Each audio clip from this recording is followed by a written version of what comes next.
Chinese consumers for the first time last year bought more Cadillacs than Americans did, helping drive profits at General Motors. And though the designs for those Cadillacs may have been drafted in Detroit, nearly all of the luxury automobiles were assembled in China by some of GM's nearly 60,000 local workers. This growing dynamic of American companies serving Chinese consumers with products made in China marks a shift in global trade that could pose a significant challenge to President Donald Trump's America First agenda. Trump has based his campaign to refashion economic relations with China on the well-established notion that the country undercut American workers through low-wage manufacturing of goods exported to the United States. That campaign entered a new chapter this past week when Trump once again hiked tariffs on Chinese goods after declaring himself dissatisfied with the pace of negotiations on a new trade agreement. But whether he succeeds in securing a trade deal, many economists and executives say, the nature of the business relationship between the United States and China already is being redefined. After 4 decades of economic reform, China is morphing from a low-wage exporter into the largest consumer market for a growing number of industries, including automobiles, video games and computers. We're at the end of a period of the globalization of production, said William Overholt, a senior fellow at Harvard University's Asia Center. We're at the beginning of a period of globalization of consumption in which the center of gravity moves from baby boomers in the West to the relatively young Chinese. A decade ago, for instance, Chinese consumers bought 71% of the products manufactured in China, according to the McKinsey Global Institute. Today, the Chinese buy 85% of what they produce, and their economy is 3 times larger. By next year, China's per-person income will have doubled since 2010, according to the Organization for Economic Cooperation and Development. The phenomenon, which is also seen in other quickly developing countries such as India and Indonesia, will create a new set of winners and losers. In the United States, the principal beneficiaries of the era of globalized consumption are likely to be investors and highly skilled employees, rather than the blue-collar workers who suffered as companies moved overseas. It's definitely a profits story, said Dean Baker, senior economist at the Center for Economic and Policy Research. It'll have very little to do with any jobs here. In the past, Americans bought up the low-cost goods made in China, which was a boon for Chinese workers and also for cost-conscious Americans. But, in seeking to cater to the Chinese consumer, the reverse is not true. American companies instead are setting up factories there and in other developing markets. Already, United States-based multinationals have been creating jobs faster in China than at home,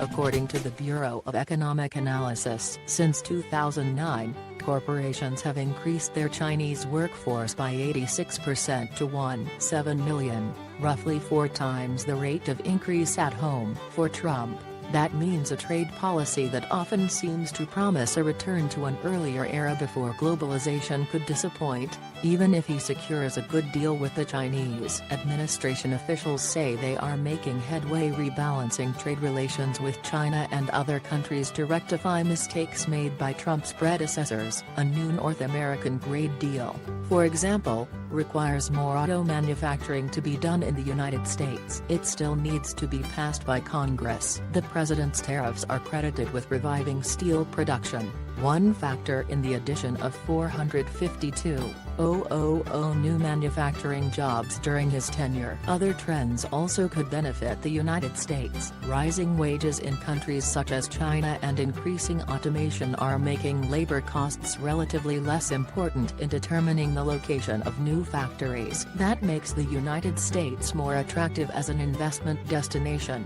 The rising automation means new plants require fewer American workers than the factories that closed earlier this century, vaporizing 6 million jobs. In trade talks with Beijing, the administration also is seeking greater access to the Chinese market, which could aid U.S. export prospects. But the biggest new opportunities may do little for blue-collar workers who lost out over the past 20 years of growing U.S.-China trade ties. U.S. negotiators are pushing the Chinese to open their markets for industries such as financial services, insurance and cloud computing. These are profitable endeavors, but ones that favor the well-educated and skilled. The president has often portrayed a narrative of global commerce that puts the United States, not foreign markets, at the center. He calls it a privilege for other countries to sell into the U.S. market. And his decision to quit a 12-nation Pacific trade deal, known as the Trans-Pacific Partnership, on his fourth day in office left American companies at a disadvantage in key Asian markets at a time when developing countries are driving the growth in global demand. Now, many executives say they do not expect the United States to reclaim its role as the globe's dominant market. Craig Allen, president of the U.S. China Business Council, which represents companies such as Amazon, Goldman Sachs and Procter & Gamble, said the administration's stance presents multinationals with a dilemma. A company told me today they feel some tension between what their shareholders are telling them and what the Trump administration is telling them, said Allen, a former U.S. diplomat. The administration is suggesting or emphasizing investment in the U.S. That's not where the market is. That's not where the market growth is. To be sure, despite consumption's blossoming role in China's growth, the country remains one of the world's top exporters and enjoys a sizable merchandise trade surplus. Brad Setzer, a former White House economist in the Obama administration, said talk of a new era is premature. This is one possible future evolution of the global economy. It isn't necessarily the trajectory we're already on, he said. The Chinese economy also has slowed from its double-digit growth pace of earlier this decade, and many business executives doubt President Xi Jinping's commitment to further market-oriented reforms. China faces a daunting corporate debt burden that some economists warn could spark a financial crisis and delay the onset of a new economic era. The typical Chinese individual also still earns much less than an American in terms of purchasing power parity, which takes account of each country's living costs. Chinese per capita income is about $16,000, compared with roughly $60,000 in the United States. Still, China has firmly established itself as a top opportunity, if not the top opportunity, for a wide range of American companies, including Apple, Walmart and Caterpillar. Over the past decade, per-person income in China has grown by 120%, compared with just 15% in the United States, according to Andy Rothman, an investment strategist with Matthews Asia in San Francisco. This is the world's best consumer story, Rothman said. China's growing prosperity is part of a broader transformation of developing countries that is affecting the volume of goods traded across borders, the design of industry supply chains and the mix between factory labor and robots. By 2030,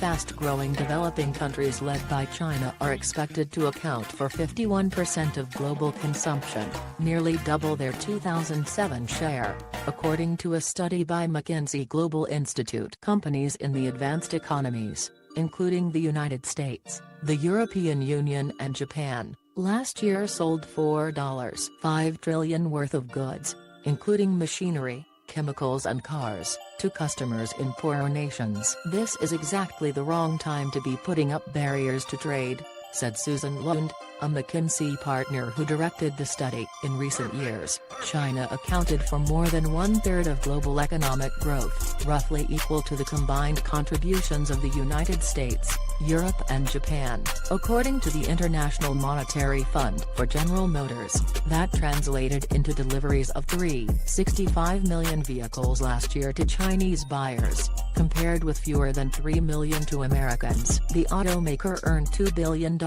last year from its joint ventures in China. We posted the highest global sales mark in Cadillac's 116-year history of 184 units, primarily on the strength of our performance in China, Steve Carlisle, senior vice president of General Motors, told an investor conference last month. U.S. Multinationals that prosper overseas typically add jobs back home at their headquarters, research labs and design studios. Successful ventures like Cadillac's generate profits that flow to the corporate bottom line, generating job-creating innovations for Americans. But those gains tilt toward investors and better-educated workers. The benefit of Chinese consumers buying more Cadillacs accrue more to shareholders and very high-skilled people. You'll see more of an unbalanced distribution of benefits, said Sergey Lanin, deputy chief economist for the Institute of International Finance.